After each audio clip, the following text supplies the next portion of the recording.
সুদানি ফোনরে উদা বউর ইত্যাদি আর কিছু করি না পারে মাগির ফোনরে ফোন বারে বারে দ্বন্দ্ব হয় এইসব সালার ফুতানিরা লাগতে পারে বাইর করে নতুনই তুলি না পারে। আজকে রাতে খেলা আছে, আজকের খেলার ব্যাপারে ওনার প্রত্যাশা কি?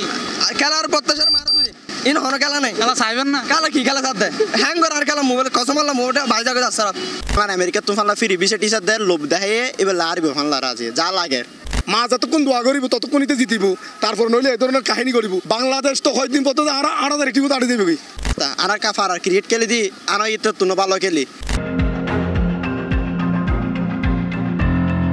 খেলা শিখে নাকি এটা ঘুরতে গিয়ে হনব খালি উইকেট ঘুরিব খালি ইউএস খেলে না পার কয়েকদিন পর আর্জেন্টিনার ব্রাজিল উনো হন ক্রিকেট খেলে না পার উনলে খেলতে গেলে উনো ওটি যাবো উনলাই মাগির ফোন খেলে দেখে না নাকি নাটক শুধু দেখে দেয় আর শান্ত হয়ে তো মাগির সুদ আনিব না বহুত ডরে দিতে আর জিদ্দুর বুঝি হইবার মতো হন বাসা নেই আর বহুত কিছু দিবার তাদের টিভি আইন দেখিব বহুত কে তাহলে নহই দি ডট লিট অনুগ্রহ লইয়া এইতে বারবার খালি অডিদার গই কিন্তু কি হারণেই তার গত 2 ম্যাচের মধ্যে এভাবে করে গেল কি ইবে কি আসলে এই ধরনের স্বজন প্রীতি থাকলে বাংলাদেশকে আসলে কি সামনে আর ক্রিকেট যাইব? এইসব সালার ফুতানিরা লাগতে পারে বাইর করে নতুনই তুলি না পারে। বাংলাদেশের দরকার আছে নতুন নিউ স্টার ফয়েন গিয়া, কারণ এই সময় এই ধরনের নেপোটিজম যতই চলিব যতদিন স্বজন প্রীতি চলিব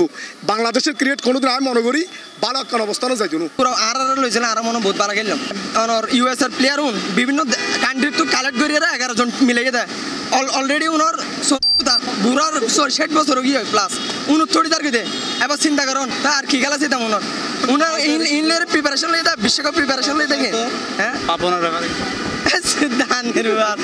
মানে কি হয়ে দাও আর সমস্যা না পাপন তো অলওয়েজ সবতে নেক্সট টার্গেট নেক্সট রিজাল্ট ইতা নাতি হইলেও না পারিব উদায় নয় এটা পুরো বাংলাদেশও যতটুকু মানুষের বেগুন রুশ করিব ইন্ডিয়ার পাঁচে টিম এবার বাংলাদেশ টিম এবং ম্যানেজমেন্ট এই দুইজনতেই বাংলাদেশের দেশপ্রেমী নাই তারা তো কারণ আজ দীর্ঘদিন ধরে এই যে বাংলাদেশ ক্রিকেট বোর্ড তো থাকে গিয়ে জীবের ম্যানেজমেন্টের কোনো পরিবর্তন নাই তারা বাফুদ্দিনের সম্পত্তির মতো কি করেন এই ক্রিকেট বোর্ডটা ব্যবহার করেন ইয়েন তো পরিবর্তন দরকার। মানে বাংলাদেশের যে সত্যিকার তো খেলার ধারে কাছে ওরা নাই, আমরা বুকভর আসেনি খেলা দেখতে বসি প্রতিবার নির্লজ্জের মতো, হয়তো আমাদের কোনো লজ্জাই নেই, আমরা যতটুকু বুঝতেছি আমরা বারবার আসেনি ওরা আমরা বারবার হতাশা করতেছে। আর কাফার আর ক্রিকেট খেলি দি আর ইতে তুনো ভালো খেলি এই ইউএসএ কিন্তু কোনো বাইক টিম হইলে না এগুলো তো 19 নম্বর টিম আর বাংলাদেশের র্যাঙ্কিং হলো তো 9, তো এগেনে মানে আনএক্সপেক্টেড, টোটালি আনএক্সপেক্টেড। বাংলাদেশ টিমই আসলে অন্য টিমে নয়, ওই বলতে মায়ের দোয়া টিম ইতারা বলে বিশ্বকাপের ফাইনাল খেলবে, এখন ফাইনাল খেলিবে তারা হলে ফিলেনিয়ান লামলাহাবের বলছে ফাইনাল, তো ইতারা ফাইনাল দেখতে পারবে আর নলে তারা হন সময় ফাইনাল দেখতে নয় আর আরা জুন খেলোয়াড় লগে বনল দি লট অনুজ্ঞ আমার প্লেয়ার নয়। নাজমুল হাসান শান্ত লগে লিপুর বলে কি স্বাস্থ্য ভাই না কি বলে বাইর লাগে মানে আর ভাই আই ঢুকাইম দে এটা সরকারের সরি না নইগে দেরি স্বজন প্রীতির মতন, এটা মানে ট্যালেন্টের কোনো দামই নাই। এরও যদি রাজনীতি ঢুকে যাই এরও যদি ডট লিনের মতো মানুষ ঢুকে যাই এরও যদি এই ধরনের কাহিনী করে যাই তাহলে অনেক কেন হইবেন বাংলাদেশ আসলে ভালো খেলিব। আত্মীয় স্বজন এবং বিভিন্ন লবিংয়ের মাধ্যমে খেলোয়াড় তুলের যার কারণে কি